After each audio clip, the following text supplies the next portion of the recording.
Listening is about holding space. It's not about agreeing or disagreeing. It's about creating a space in which the other person can feel heard. That's the only goal, right? Responding doesn't always have to be in the immediate, because sometimes when you're in that listening space, it's highly emotional. And the thing that we want to do is correct the facts. Please don't do that, right? So I'll give you two examples. One is a personal one, one's a professional one. The first one is a friend of mine who works for a Fortune 10, Fortune 50 company, had an issue with an employee. It got escalated up to HR. HR got involved and told them that they needed to sit in a room and talk this out, and HR was going to be in the room with them, right? Fairly normal in a large corporate environment. So my friend, who was the one who was in the leadership position, who was told that she was being a bad leader, called me up and said, "How do I do this meeting?" And I explained that all that the person needs is to feel heard. That is the total goal of this meeting,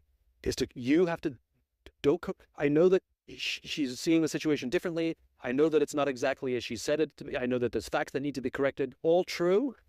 This space is only for you to let her feel heard. That's it.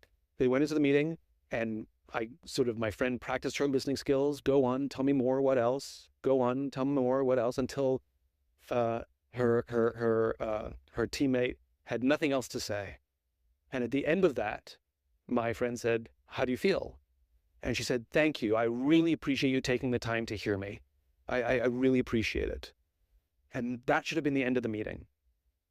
HR said, "Didn't you have something you wanted to tell her?" And my friend's like, no, I'm good. And HR's like, no, you have to, HR literally was about to break it. But they created this container. And the time for fact correcting can come a couple of days later. Like, to go up to her and be like, "Can I have another meeting with you? I thought about what you said, and can I share with you some of my reactions?" Because now she's in a rational space. So here's what happened to me that proves the case. I went to see a friend of mine's play. She was an actor in the play. It was easily the worst thing I've ever seen in my life. If I could have walked out twice, I would have. But I couldn't. I had to endure the whole mess because my friend was in the play. At the end of the play, I'm waiting in the lobby, and with parents and friends, and waiting for my friend to come out. And she comes out. She's still in costume and makeup. She's still jacked up on adrenaline from being on stage. She knows me to be an honest broker, and she says to me, "What did you think?" Now is not the time.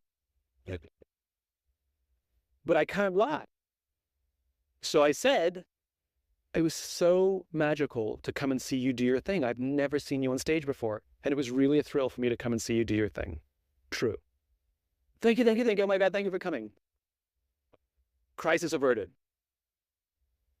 2 days later, I called her up.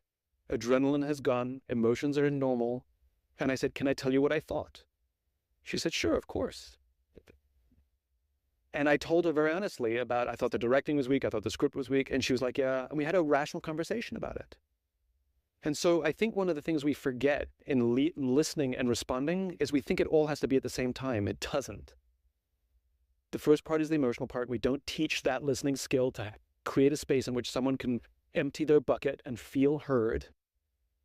And then if there's any facts that need to be corrected or conversation needs to happen, it can happen a day or two later when somebody feels good, and we can actually have a rational conversation. Because very often we mix the two, and they're oil and water. So I think we need to teach the skills. I mean, these are all skills. I did not have them in the past, and I'm still working on them now, but I'm better than I used to be because I learned the skills. They're practicable, learnable, teachable skills.